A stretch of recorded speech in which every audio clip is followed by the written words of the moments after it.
You know, I've been thinking, a lot of our pirating adventures in our new movie be based on ancient pirate lore. Oh yeah, I knew that. And lore in this case means what exactly? Lore is stories and the like. Meaning not true? Meaning partly true. Usually just the scary bits. The parts where your eyes get big as saucers. Eye. One eye. In this movie, it's all about the pirate lore. It's not about treasure this time. It's about the seas and about the freedom of the seas. There's a lot of supernatural stories you've heard, but nobody'd ever actually done those stories as part of a larger pirate movie or swashbuckler. We have our heading. Ted and Terry are real students of film history, and they love pirate movies. They just did a massive amount of research and started combining them with sort of well-known lore like, you know, Davy Jones' Locker. There's so many brilliant stories that combine that idea of the real era of piracy, which was at its height in the mid-1700s, and then the realms of monsters and God knows what that you can plonk in the centre of it. So it's a case of taking legitimate sea lore and sort of molding it to suit the needs of the production, and it creates quite an interesting story. The Flying Dutchman is a real ship, but sort of passed into legend as a cursed ship, and we have our own version of how that curse works in this film, which is quite interesting. What happens to the crew is that they're doomed to work on this ghost ship, the Flying Dutchman. Gradually, they become more and more a part of the ship. More and more barnacles and muscles start to grow on them, and you grow into the ship. And Davy Jones is the captain. Get away from the rail! What is it? The Kraken! Davy Jones also has control of the Kraken. Summon the Kraken! Which can come out of the sea at his bidding and destroy you and make your ship a memory. The Kraken is basically Davy Jones's hitman. But I actually think the Kraken originally dates back to Greek mythology. Yeah, and it's under the command of Davy Jones, and he sends it to attack us. And I don't think it's Kraken anyways. Always heard it said Kraken. Oh, with a long A? Uh-huh. No. Crotland's how it's pronounced in the original Scandinavian. Well, we ain't original Scandinavians, are we? History helped write this movie, and it is, you know, adventure from one end to the other. I think I'm getting claustrophobic. Are these walls moving in? No. Just try to relax. Pirates don't relax. We're supposed to sail the seven seas, visit exotic islands, sail on pristine blue waters with a gentle breeze stirring the mid-mast. Aye, 'tis true. We've sailed to some fine ports in our latest pirate adventure.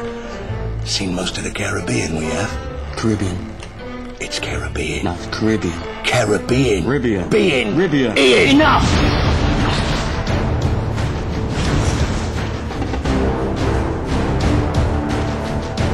There are quite a few islands in the Caribbean that we're going to film on. Of course, it's St. Vincent, which was a working-class island that we filmed the first one on.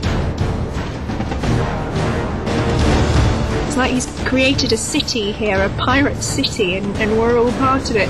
And there was a time we had well over 1,000 people working on the film at one time. Animals, special effects, and visual effects, and stunts, and extras, and wardrobe, and it is like an army. It's just an all-encompassing project. This is actually a great location for us because it's a tune-up of what we're going to be experiencing in Dominica. When you have a good script, you want to do it properly. Dominica was this primitive island that had the elements that were in the screenplay. You have to understand, this is a Gore Verbinski film. The more extreme and remote, the better it is. For Gore, if you can't hike to it, rappel in, swim in, parachute into it, then it's not worth getting to. It's a very courageous way to make films. It's fearless and sometimes a little overwhelming. I think what makes Dominica different for this film is just the wildness of the terrain. Each and every location we've had to build a road into. Just getting to the site was our first big hurdle. Just inaccessible places that had a goat track before.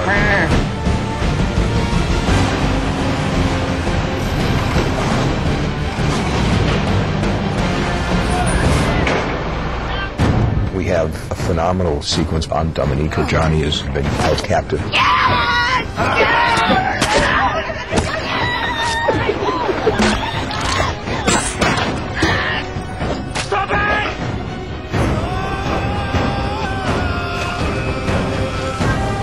that spot right there? That's where we first tried to put the bridge in. Gore saw it from the air. We first tried to talk him out of it, and I think he replied, if it was easy, we wouldn't be shooting here.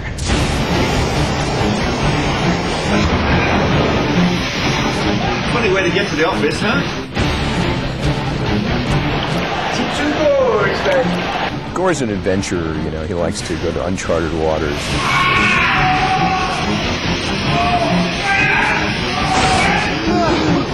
All directors have attention to detail, but Gore takes it to another level. He just cares about every shot being as good as it can be. My responsibilities are mostly to get into places where the dry cameras can't go. The audience is never going to be restricted. They're not going to be looking down from a cliff down into the gorge. C2 Gorge that has this beautiful waterfall in it, but there's only one way in. It's in by water and it's out by water. Goodbye, Dominica. Isn't that beautiful? Yeah, see ya. Bye, Dominica.